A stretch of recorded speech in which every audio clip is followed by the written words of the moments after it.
Hallelujah, जय मसीह के आप सभी को स्वागत करते हैं फिर एक नए वीडियो में। तो मेरे प्रिय भाई बहनों, आज हम परमेश्वर के वचन के द्वारा सीखेंगे कि प्रभु का वचन हमारे जीवन में किस प्रकार से हमें मुसीबतों से बचाता है। यदि आज हम अपने जीवन में दुख के साथ हैं या किसी भी उलझन में फंसे हुए हैं या कोई भी ऐसी समस्या है जिससे आप छुटकारा पाना चाहते हैं पर आपके जीवन में वो समस्या नहीं जा रही, नहीं खत्म हो रही है और आपके जीवन में वो बंधन, वो श्राप काम कर रहे हैं जिनसे आप बहुत ही कमजोर महसूस करते हैं। अपने जीवन में आप दुख के साथ अपने जीवन को व्यतीत कर रहे हैं या अनचाही ऐसी बहुत सी समस्याएं आपके जीवन में खड़ी हैं जिससे आप बचना चाहते हैं पर दुष्ट आत्माओं के कारण आप नहीं बच पा रहे हैं। तो आज हम प्रभु के वचन ही के द्वारा आपको बताएंगे और आप परमेश्वर के वचन के द्वारा सीखेंगे और जानने को मिलेगा कि प्रभु कैसे लोगों को बचाता है और कैसे लोगों को चंगा करता है। क्योंकि आज बहुत से ऐसे भाई बहन लोग हैं जो आज भी दुष्ट आत्माओं से ग्रसित हैं,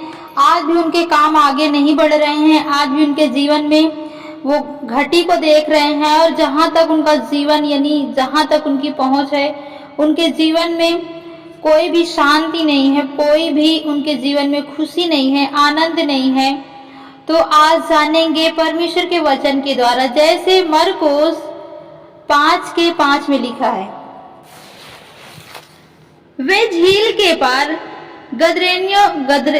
गदरेनियोस सीना के देश में पहुंचे।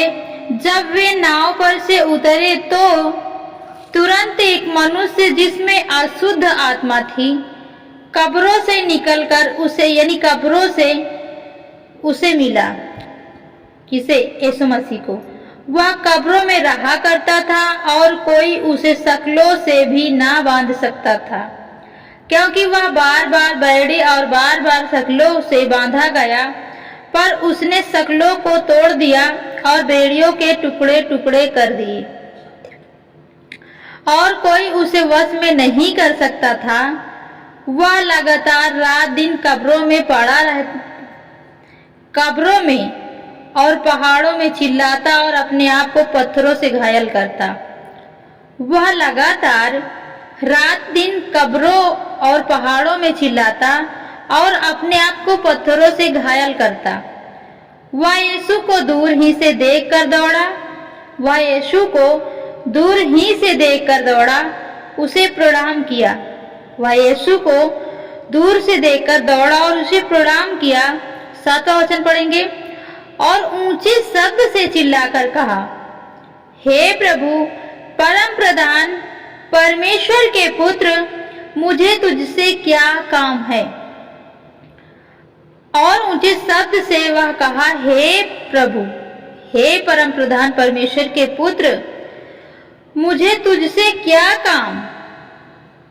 जैसे आज हम जब परमेश्वर के पुत्र के द्वारा जो कुछ भी मांगते मिलता है, उसी प्रकार जब उस दुष्ट ने देखा तो कहा, हे यीशु, परम प्रधान परमेश्वर के पुत्र, मुझे तुझसे क्या काम। मैं तुझे परमेश्वर की शपथ देता हूँ, मुझे पीड़ा ना दे।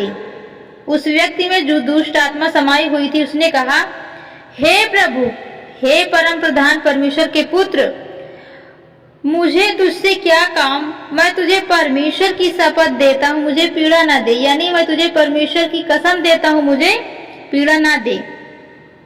क्योंकि उसने उससे कहा था, हे अशुद्ध आत्मा, इस मनुष्य में से निकल आ। कौन कहा था? यीशु मसीह ने कहा, उस मनुष्य में से निकल आ।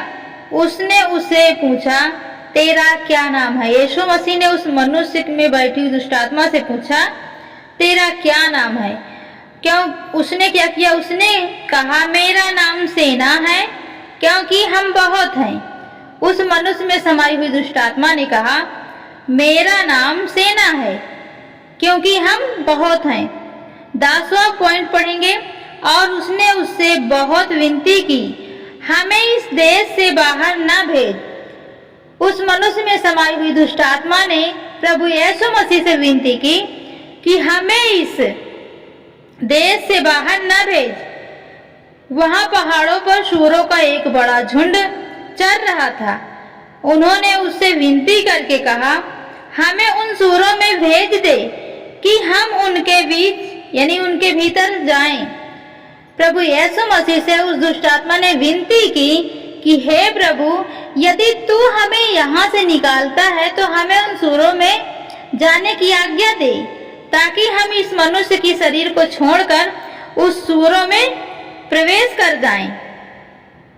अतः उसने उन्हें आज्ञा दी और अशुद्ध आत्मा निकलकर सूरों के भीतर बैठ गई। झुंड जो कई 2000 का था, कड़ाके पर से झपटा मार कर क्या किया, वो झील में जा डूब मरा। यानी जो सूरों का झुंड चल रहा था, जब उनमें दुष्ट आत्मा समा गई तो वो झील में जाकर डूब मरी। उनके चरवाहे ने भागकर नगर और गांव में सुसमाचार सुनाया और जो हुआ था वह हाल उन्हें कह सुनाया। आज यदि हमारे जीवन में जो कुछ भी दुख है, मुसीबत है, समस्याएं हैं, यदि हम प्रभु के पास जाते हैं, प्रभु के सम्मुख जाते हैं, तो प्रभु हमारी सुनता है और हमारे साथ साथ प्रभु हमारे बच्चों को, हमारे फैमिली को, हमारे घर के हर एक सदस्य को क्या करेगा, सुरक्षित करेगा जब हम विनती करेंगे। क्योंकि दुष्ट आत्माओं को भी इतना अधिकार नहीं कि वो हमारे शरीर को छू सके या हमारे जानवरों को छू सके। यदि हम विश्वास करते हैं तो परमेश्वर हमारे जीवन में शैतान को नहीं प्रवेश करने देगा। यदि हम विश्वास में कमजोर हैं और शैतान हमसे प्रबल, यानी हमसे ज्यादा वो परमेश्वर से विश्वास करता है, परमेश्वर पर उसका विश्वास ज्यादा है, लेकिन जब हम विश्वास से कमजोर होते हैं तभी हमारे अंदर दुष्ट को अधिकार मिल जाता है। इसलिए हम परमेश्वर से अधिकार पाना चाहते हैं तो उसके वचन के अनुसार चलें और बने रहें। तो परमेश्वर आपको, आपके परिवार को बहुत आशीष दे। और वीडियो यदि अच्छी लगे तो वीडियो को प्लीज शेयर जरूर करें, सब्सक्राइब करें, कमेंट करें। और यदि आज परमेश्वर के वचन को और भी जानना चाहते हैं तो आप ग्लोरी बाइबल हिंदी चैनल में सर्च करके आप प्रभु के वचन को सुन सकते हैं और जानकारी को ले सकते हैं।